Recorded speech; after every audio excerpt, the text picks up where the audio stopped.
প্রথমেই বলা প্রয়োজন, ভারত কখনোই বাংলাদেশের সাবেক প্রধানমন্ত্রী শেখ হাসিনাকে বাংলাদেশ ফেরত পাঠানোর কোনো সিদ্ধান্ত নেয়নি। ভারতীয় কর্তৃপক্ষের পক্ষ থেকে এ বিষয়ে কোনো আনুষ্ঠানিক ঘোষণা বা ইঙ্গিতও পাওয়া যায়নি। শেখ হাসিনা বর্তমানে ভারত সফরে রয়েছেন বিশেষ কোনো রাষ্ট্রীয় কাজে, এবং তার অবস্থানকে কেন্দ্র করে সৃষ্ট গুজব রাজনৈতিক মহলে উত্তেজনা সৃষ্টি করেছে। বাংলাদেশের বর্তমান সরকারের উপদেষ্টা ডা.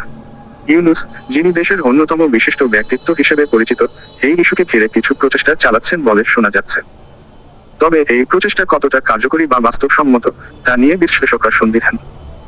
অনেকের মতে, এই প্রচেষ্টা শুধুমাত্র একটি রাজনৈতিক কৌশল এবং এর পেছনে কার্যত কোনো ভিত্তি নেই।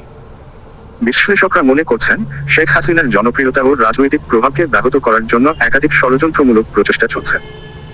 তবে ভারত সরকারের সঙ্গে বাংলাদেশের কূটনৈতিক সম্পর্ক অত্যন্ত শক্তিশালী এবং ভারত কোনো অবস্থাতেই এমন হস্তক্ষেপমূলক পদক্ষেপ নেবে না বলে তারা মনে করছেন।